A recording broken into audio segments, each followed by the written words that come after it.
Assalamualaikum warahmatullahi wabarakatuh.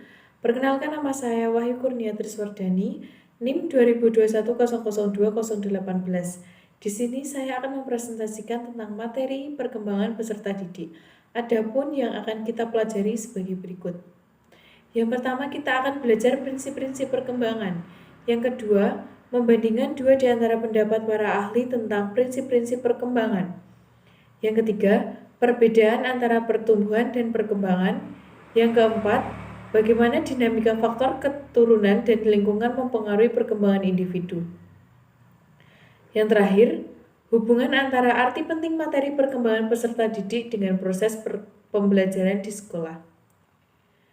Poin pertama yang akan kita bahas adalah prinsip-prinsip perkembangan peserta didik. Yang pertama, perkembangan fungsi-fungsi jasmaniah dan fungsi-fungsi rohaniah berlangsung dalam proses satu kesatuan yang menyeluruh atau integral.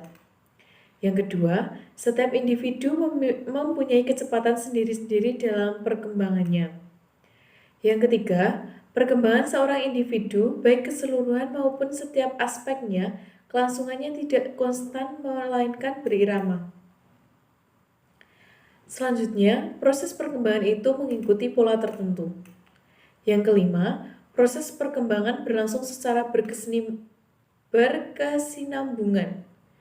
Yang keenam, antara aspek perkembangan dengan aspek perkembangan yang lain saling berkaitan atau saling berkolerasi secara bermakna. Yang terakhir, perkembangan berlangsung dari pola-pola yang bersifat umum menuju pola-pola yang bersifat khusus. Selanjutnya kita akan mempelajari tentang pendapat para ahli tentang prinsip-prinsip perkembangan.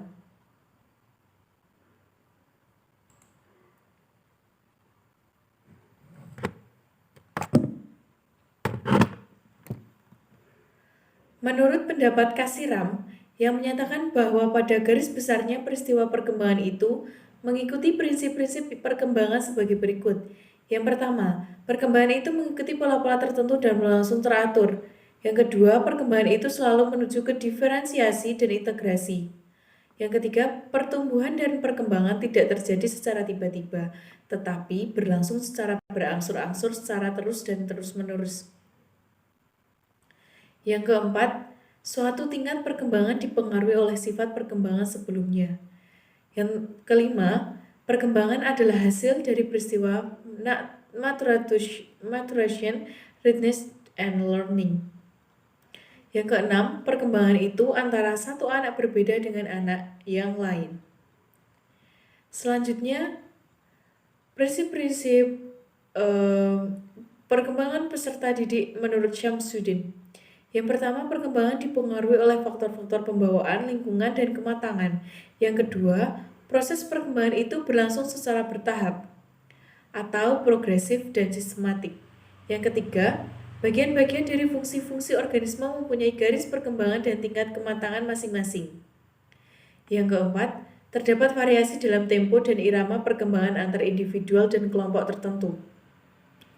Yang kelima, proses perkembangan itu pada taraf awalnya lebih bersifat diferensiasi dan pada akhirnya lebih bersifat integrasi antar bagian dan fungsi organisme. Yang keenam, dalam batas-batas masa apakah perkembangan atau pertumbuhan dapat dipercepat atau diperlambat oleh kondisi lingkungan. Yang terakhir, laju perkembangan anak berlangsung lebih cepat pada periode anak-anak daripada periode-periode berikutnya. Pendapat Syamsuddin dan Kasiram pada dasarnya memiliki isi yang sama dan sejalan, yang dapat disimpulkan sebagai berikut. Prinsip-prinsip atau hukum itu secara umum menggambarkan bahwa proses perkembangan itu terjadi secara teratur, sistematik, bertahan, dan tidak terjadi secara tiba-tiba, serta dipengaruhi oleh faktor-faktor tertentu. Kemudian dijelaskan juga dalam prinsip perkembangan peserta didik bahwa setiap individu mengalami perkembangan yang berbeda dengan individu lainnya dan terjadi secara diferensiasi dan integrasi. Selanjutnya, kita akan mempelajari tentang perbedaan pertumbuhan dan perkembangan. Pertumbuhan adalah suatu proses bertambahnya jumlah sel tubuh suatu organisme yang disertai dengan penambahan ukuran, berat serta tinggi yang bersifat irreversible, irreversible atau tidak dapat kembali pada keadaan semula. Contohnya, ukuran sepatu saat ini adalah 39. Kita tidak bisa menggunakan ukuran sepatu pada saat kita masih SMP. Sedangkan pertumbuhan lebih bersifat kuantitatif, di mana suatu organisme yang kecil menjadi lebih besar seiring dengan pertambahan waktu. Perkembangan adalah bertambah kemampuan atau skill dalam struktur dan fungsi tubuh yang lebih kompleks dalam pola teratur dan dapat diramalkan sebagai hasil proses pematangan. Contohnya, remaja putri pada saat masa pubertas akan mengalami menstruasi. Yang keempat, bagaimana dinamika faktor keturunan dan lingkungan mempengaruhi perkembangan individu. Salah satu faktor yang mempengaruhi terhadap perkembangan individu adalah faktor keturunan yang merupakan pembawaan sejak lahir atau berdasarkan keturunan, seperti konstitusi atau struktur fisik, kecakapan potensial, bakat, dan kecerdasan. Berbeda dengan faktor lingkungan. Faktor keturunan pada umumnya cenderung lebih kodrati yang sulit untuk dimodifikasi. Yang kedua, pengaruh keturunan sangat tergantung pada besarnya kualitas gen yang dimiliki oleh orang tuanya, ayah atau ibu. Faktor kedua adalah faktor lingkungan yang juga mempengaruhi perkembangan seorang anak. Faktor lingkungan misalkan tempat di mana anak tersebut dibesarkan dan bagaimana dorongan serta dukungan dari orang-orang di sekitarnya untuk mengoptimalkan perkembangan anak. Bagaimana kondisi lingkungan anak akan mempengaruhi perkembangan anak. Misalnya, dari teman bergaul, jika anak mempunyai teman bergaul yang baik, maka akan mendorong anak membentuk karakter yang baik pula, yang nantinya akan lebih memudahkan untuk mengembangkan anak itu. Poin yang terakhir, hubungan antara arti penting materi perkembangan peserta didik dengan proses pembelajaran di sekolah.